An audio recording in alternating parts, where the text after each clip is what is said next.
A Delicate Balance by Japanese Teeth. Chapter 32. The Ecstasy. With 5,998 words. It doesn't feel real. I know that it happened. I know that Applejack turned the whole world around and asked me the question I had so much difficulty asking. And I answered. I still don't know how I found the words to answer, but I did. Somehow I did. I gave her the answer I wanted from her. I know it happened, but I can still barely believe it. But as all several souls contain mixture of things they know not what, love these mixed souls doth mix again, and makes both one, each this and that, a single violet transplant, the strength, the color, and the size, all which before was poor and scant, raids double still and multiplies, when love with one another so interanimates in two souls, that abler soul which thence doth flow, defects of loneliness controls. We then, who are this new soul, know of what we are composed and made, for the autonomies of which we grow, are souls whom no change can invade. The Ecstasy, John Donne. Twilight and Applejack were giggling madly as they stumbled through the front door of the library.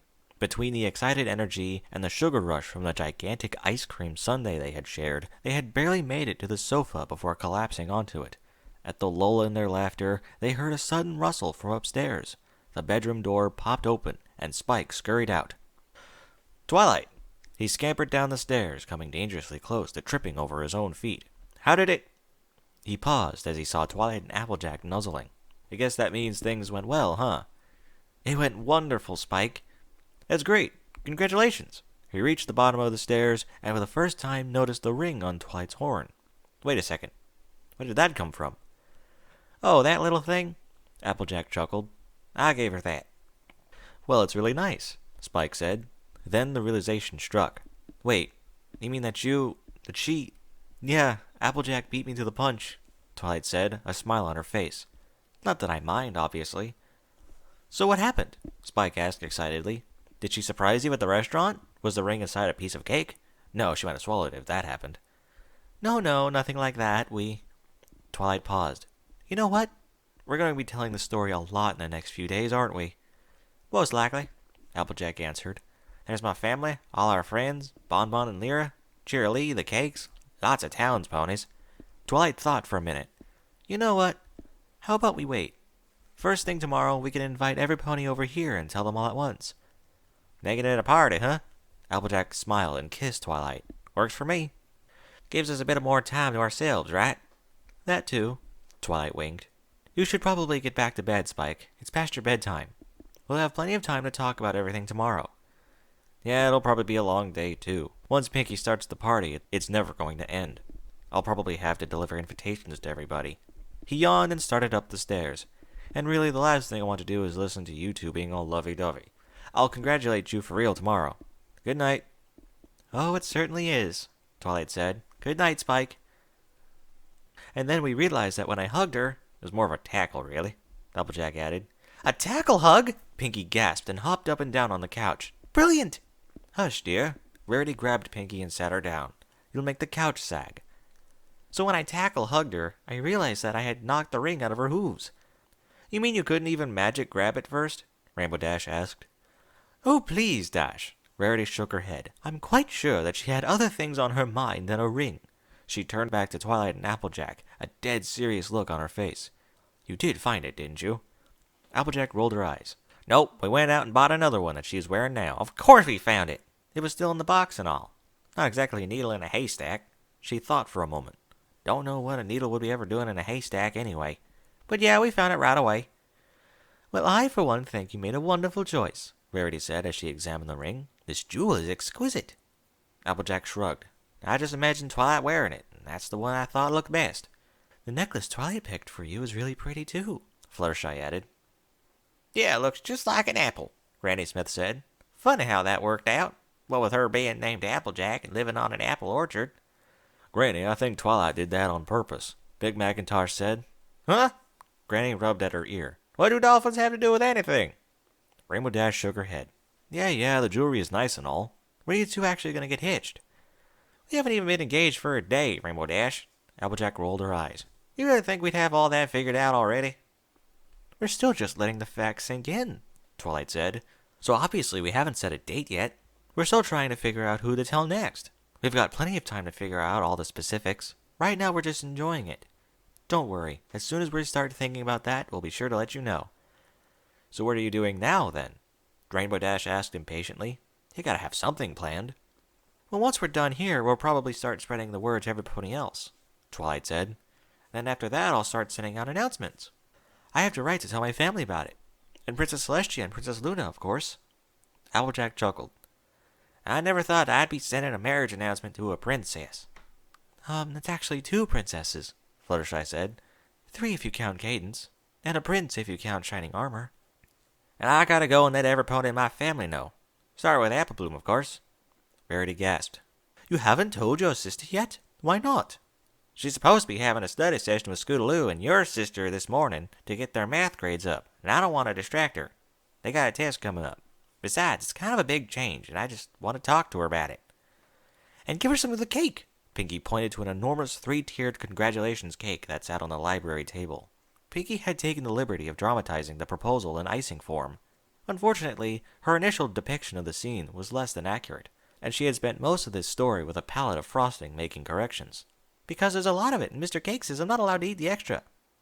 Nachos are done, Spike announced as he emerged from the kitchen with a gigantic bowl of cheese and chips. Nachos and cake. Rarity shook her head. What sort of marriage announcement has nachos and cake? It's not an announcement, it's a party! Pinkie bounded over the table. I am getting hungry, Applejack said as she stood. We haven't had breakfast yet. Guess cake and nachos are as good as anything. Twilight nodded. Sounds good to me. This is a celebration, after all. Yup, Big Macintosh said. Then he began to trot towards the door. Hey, Rainbow Dash called after him. Where are you going? He looked back over his shoulder. Getting the cider. Rainbow Dash licked her lips. Great, it's not a party without cider.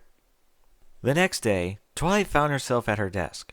The mad rush of adrenaline that had accompanied the proposal had finally worn off, and after a day spent celebrating, they had come down to brass tacks. For Twilight, that meant making a checklist, and the first item on it was send announcements. Even though it had been accidental, she could still recall the sting of being left out of the loop when Shining Armor had gotten engaged. No pony she knew would go through that. Love, Twilight, Twilight dictated. Okay, that takes care of Mom and Dad. Who's next? The only names left on the list are the princesses, Spike answered as he rolled up the scroll and put a seal on it. Are you going to combine those letters or send them separately? I think I'll just send them one letter addressed to both of them. He spent enough time writing letters. You're telling me. Spike cracked his knuckles. You think they're going to be surprised at the news? I don't know. They might be surprised that it happened so soon, but Celestia probably assumed we would get engaged sooner or later. Well, yeah. Spike rolled his eyes. Every pony knew it was probably going to happen eventually. If they've been keeping up with your letters at all, I doubt you'll catch them off guard. If anything, they'll wonder what took you so long. I guess we'll find out. You think they'll send you another cheese wheel? Spike asked as he readied another scroll and a quill. I hope not. We're still trying to figure out what to do with the last one. It's good cheese, but it's way more than Applejack and I can eat. Knock, knock, came a familiar voice. Applejack poked her head through the door. You get all your letters written yet? Got one more, Twilight answered. She stretched as she stood up and greeted Applejack with a kiss on the cheek. What about you? Heh, I'm only half done. I got a lot of relatives to write to. I'm just taking a break at the moment. Just finished off with the Appaloosa group. Gotta tackle the Manhattan group next.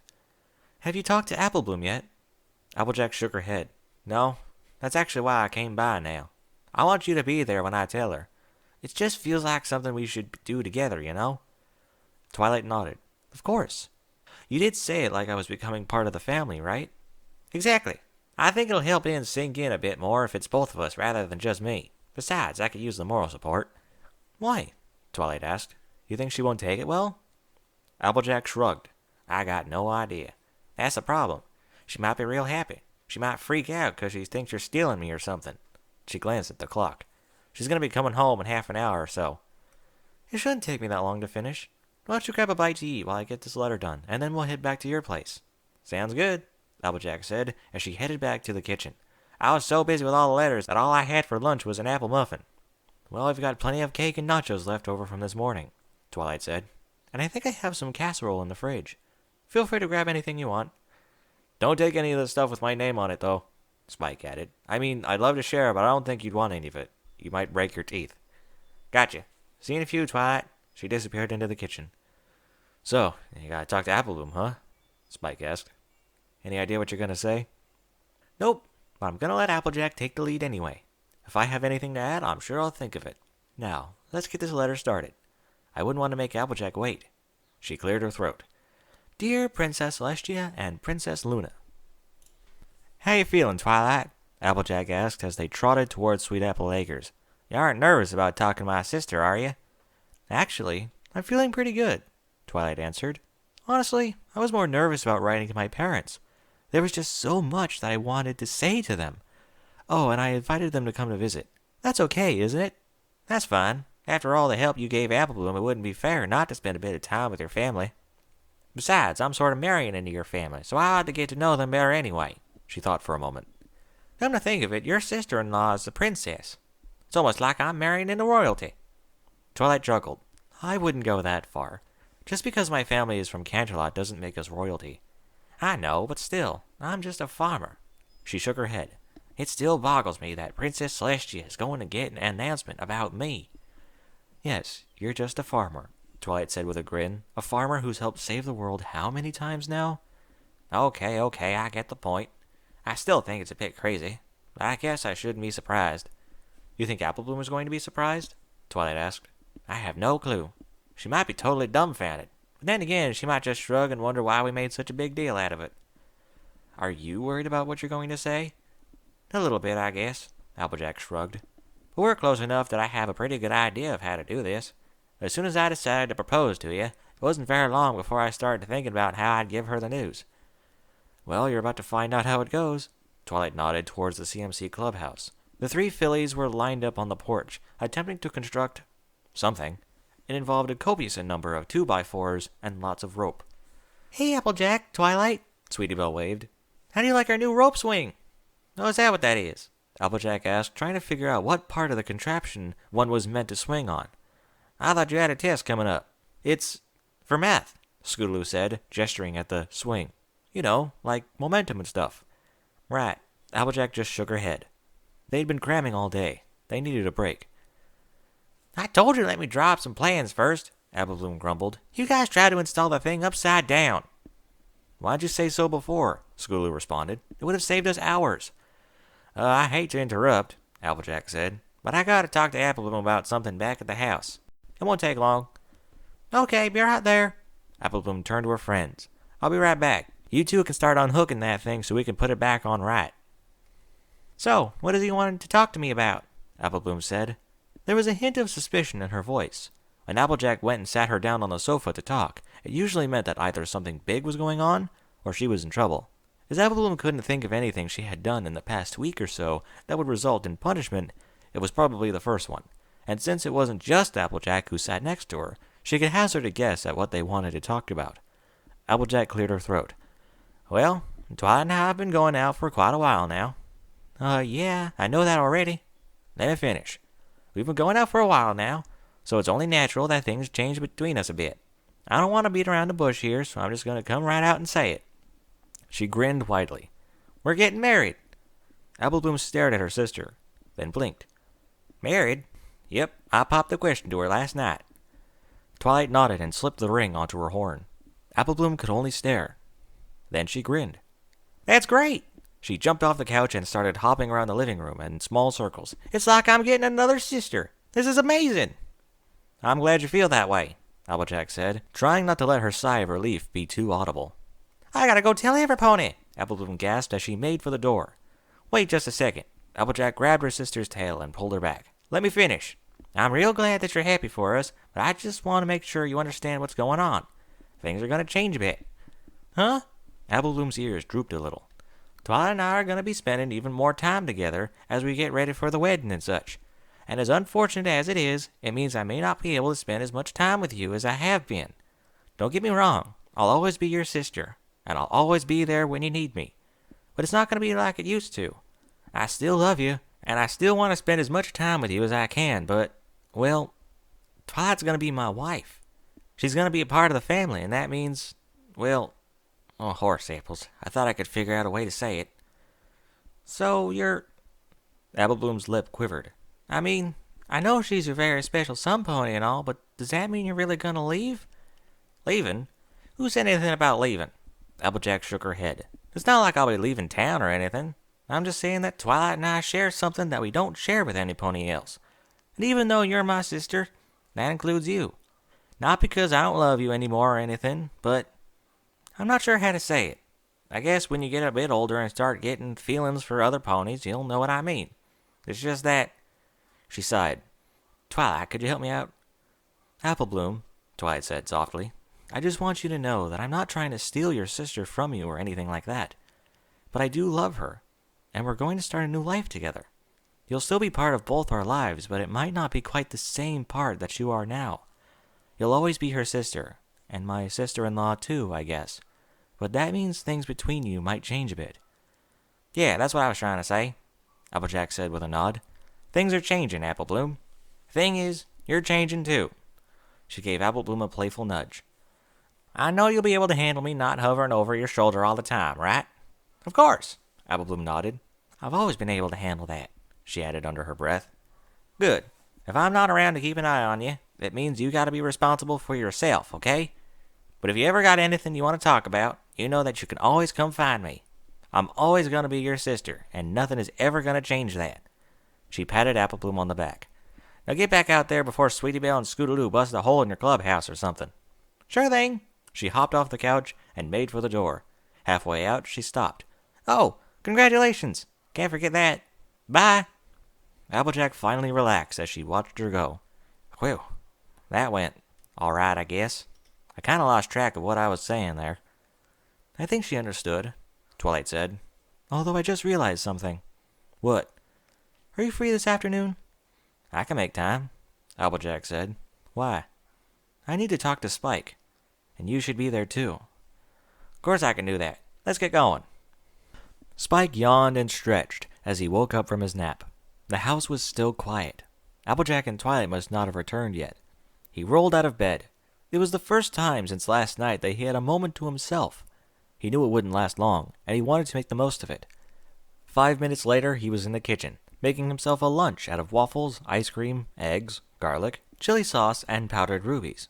Hopefully he could finish and eat it before Twilight and Applejack returned. There weren't many ponies who could handle the smell. Fortunately for him, he was halfway through his bizarre meal before the front door opened. What tarnation is that smell? He heard Applejack say. Spike must be cooking, came Twilight's voice. A moment later, Twilight poked her head into the kitchen. She wore a pair of goggles and had a handkerchief pressed over her muzzle. Hey, Twilight, Spike said, looking up from his food. The bowl bubbled ominously. How'd the talk with Applebloom go? It went fine, Twilight answered. Spike, what have I told you about making that stuff inside? Well, I can't do it outside. Last time I tried, Rarity complained that it made all her laundry smell. True, Twilight conceded. Just give me some warning next time. She blinked. My eyes are burning. When you're done eating that thing, would you mind coming upstairs? Applejack and I want to talk to you about something. Sure thing. He made sure to keep smiling, even though he had hoped to have the rest of the day to himself after spending the morning writing letters. Hopefully it wouldn't take long. Just in case it would, he took his time finishing his lunch and cleaning up after himself. Then he sighed and headed upstairs. Twilight and Applejack were still wearing their protective gear, even though as far as Spike was concerned, the smell wasn't really that strong. Ponies had oversensitive noses. You wanted to talk to me? He asked. Yes, Twilight said. She motioned for him to take a seat. It's about Applejack and I. I thought so, Spike said. He couldn't imagine that Twilight was thinking of anything else at the moment. What about you two? Well, that's actually what I was going to ask you, she answered. I know we've talked about this a little bit, but I realized I haven't really gotten your thoughts on everything that's going on. This affects you as much as anyone else, and I want to know how you feel about it. Oh. Spike scratched at his spines. He hadn't really had much of a chance to think it over, at least not for the past day. He had been too occupied taking dictation all morning to really process anything, and he had taken a nap as soon as they finished up. And when he woke up, the engagement had taken a back seat to his stomach. Still, ever since he had found out that Twilight had planned to propose, the matter had crept into his mind a few times, no matter how little he wanted to think about it. Well, I'm happy for you, obviously, he said. Well, we knew that, Applejack said. We wanted to know how you feel. You must have been thinking about what all this means for you. Oh. A few thoughts sprang to mind, but he couldn't think of any way to put those thoughts into words. What it means for me, huh? I just want to make sure you're okay with everything, Twilight said gently. I mean, things will change, sure, but you'll always be my #1 assistant. Nothing is going to change that. Yeah, I don't think Twilight would want me helping her with her research, Applejack added. I don't know the first thing about any of that, and my writing is less than neat. Spike smiled and relaxed a little. He hadn't believed for a moment that Twilight would fire him, but it felt good to hear her say it. As long as I have job security, I don't have too much to worry about, he said. No, you don't, Twilight said, smiling. Spike nodded. Then a thought popped into his head, one that had occasionally drifted through, but now felt heavy and immediate. I guess I should start looking for my own place, huh? Twilight and Applejack shared a wide-eyed glance. Spike, Applejack said carefully, just 'cause we're getting married doesn't mean that I'm trying to boot you out. I could never take your place as Twilight's research assistant, and I'd never want to. You've got no reason to go anywhere. I'm not about to throw you out of your own house. I know that, Spike said indignantly. Well, let's face it, even you're fine with having me around, and I'm still going to be a bit of a third wheel. What's wrong with a third wheel? Applejack asked. I mean, it's good to have an extra wheel in case one breaks. No, that's... He wasn't sure whether Applejack was genuinely confused or was just stretching the metaphor. It's a figure of speech. I'm just saying that even if you say that it's okay for me to stay, it's still going to be awkward. You two are going to need your space. Besides, think about it. I've been doing a lot of stuff on my own lately. I've been running the library by myself, making my own food, cleaning. Sometimes I even do the laundry. Twilight raised an eyebrow, obviously thinking about Spike's last foray into laundering. You filled the entire basement with soap suds. Only once, Spike retorted. I'm just saying that I think if I really needed to, I'd be able to live on my own. I know I'd still have a lot of things to learn, but I think I could do it. It's not that I don't like living here. It's pretty great, and I'm sure I'm not going to stop helping you with your research, but I mean, well, I don't have to live here to do that. Twilight was silent. Applejack was also silent, though her silence somehow felt more awkward. I mean, not that I'm planning on moving out anytime soon, Spike added hurriedly. I haven't been out apartment hunting or anything. It's just the first thing that popped in my head. I don't want to leave. It's just, with the two of you being together, I'm not sure where I'd fit. Spike, you always have a place here, Twilight said. Then she smiled. I just want to make sure you know that. This is your home for as long as you want to stay here. He nodded. I know. Good. She put a hoof on his shoulder. Is there anything else you've been thinking about? Honestly, I'm still trying to wrap my head around everything. It's been kind of crazy lately, and I'm pretty sure my brain can't absorb everything as quickly as yours can. Heh, I know what that's like, Applejack added. Well, if there's ever anything you feel like you need to talk to us about, you can. You know that, right? Of course. I don't need you to tell me that. He held up a claw as if he were a Philly Scout. If I ever have some issue about the nature of my existence, you'll be the first ponies I come to. Great, Twilight said. Do you have anything to add, Applejack? Yeah, I just want to say that you can come and talk to me too. I know we've never really spent that kind of time together that you and Twilight have, but even so, I care about you a whole bunch. The last thing I want is to make you feel unwelcome in your own home. Don't worry, Applejack, Spike said with a dismissive wave of his claw. I'll be fine. You two should be able to spend time with each other without having to worry about me. I'm glad to hear that, Spike. Twilight smiled warmly and patted him on the head. We've got a bunch of other ponies to go talk to, so we'll give you some time to yourself. You've earned it after helping me with all those letters this morning. Thanks, Spike nodded proudly, glad that his work was being recognized. Though I do want you to open some windows, Twilight added as she walked out the door. That smell is making my nose run. Spike sighed as he watched them go. I swear, there's something wrong with your noses. The bell above the door of the chocolate shop gave a ding as Twilight and Applejack stepped through the door. Twilight opened her mouth to greet her employer, but didn't get the chance. Congratulations! Lyra seemingly dropped out of the air between Applejack and Twilight, catching them both in a massive hug. So I guess you heard, Applejack said with a chuckle. I told Twilight that we should tell my sister to last. It was Pinkie Pie, actually, Bon Bon said. She rolled her eyes. Lyra, let go of them. You'll hurt some pony like that. Lyra released them and addressed Twilight. What happened? You went to all that trouble planning everything and she managed to propose first? How did she get away with that? Wait a minute, you two are in on this? Applejack asked. Then she smacked herself on the forehead. So that's why she played my favorite song while we were at dinner. I'll have you know I did hours of extra practice to make sure it was perfect. Lyra patted herself on the chest. Don't give her too much credit, Bon Bon said. I told her that if her playing wasn't satisfactory, she would have to take over Twilight's inventory duty. Well, I thought she did a great job, Applejack said. Thank you! Lyra grabbed Applejack in another hug. You saved me! Twilight grabbed Lyra's tail with her telekinesis and peeled her off of her fiancé. Yes, and now I have to do it. Oh, Applejack raised her eyebrow. Well, in that case... She enjoys doing inventory, Lyra protested. You know it. So how did the evening go? Bon Bon finally emerged from behind the counter. I just know that Lyra is dying to hear all about it, and she's not going to accomplish a thing today until she hears the whole story. Lyra sniffed. What, like you don't want to hear the story? Bon Bon shrugged. I am more interested in what will result from the proposal than how it came about. But you are interested a little, right? Lyra nudged Bon Bon with her elbow. I suppose so, Bon Bon admitted. Let's hear it. Twilight turned to Applejack. You want to start, or should I? It was real nice of Bon Bon to give us all these chocolates, Applejack said, as she and Twilight left the boutique. It's like Lyra says. She's really a big softy, Twilight said with a chuckle. Do you want to take them home with you, or do you think they'd be safer at my house? Hungry dragons versus hungry siblings. That's a tough one. Twilight giggled some more at the mental image of the Apple family challenging Spike to an eating contest.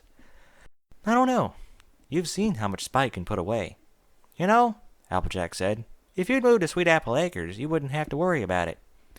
No, but then I'd have to worry about finding some place to store all my books. Another image popped into her mind. This one of the Apple family house with a massive library wing protruding from the back.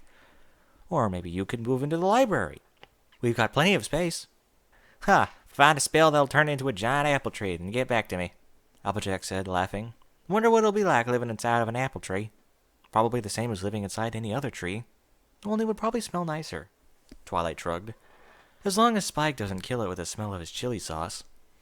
You could find a spell for that, too. Believe me, I've looked. Twilight shook her head. Spike's cooking is very resilient. The library will probably still be spicy when I get home. That bad, huh? Oh, this is nothing. The last time Spike made this, he melted my best pot. And the sink. And he burned a big hole in the floor. Realization dawned on Applejack's face. So that's what that patch on your kitchen floor is. But seriously, what are we going to do about the chocolate? Twilight said. The sun was beginning to set, and as much as she enjoyed Applejack's company, it would be nice to have some time to collect her thoughts. Do you want to take them? Nah, you'll have an easier time keeping them away from Spike than I would keeping them away from Applebloom and Granny. Granny steals your food? Applejack nodded. Even if I tell her to stay out of the chocolate, she'll forget about it and wonder whose they are. And Applebloom has a way of finding sweets no matter where I hide them. All right, I'll keep them safe until lunch tomorrow. Twilight took the box from Applejack's back. It felt lighter than she expected. They had been nibbling on them all afternoon, and apparently they had eaten quite a few of them. I'll be sure to bring some good sandwiches, okay? They kissed, lingering on each other's lips just long enough to enjoy it, but not so long as they got looks from other ponies on the street. Twilight smiled. I just want you to know that the past 2 days have been the best 2 days of my life. Same here, Applejack smiled. Here's hoping it just gets better from here.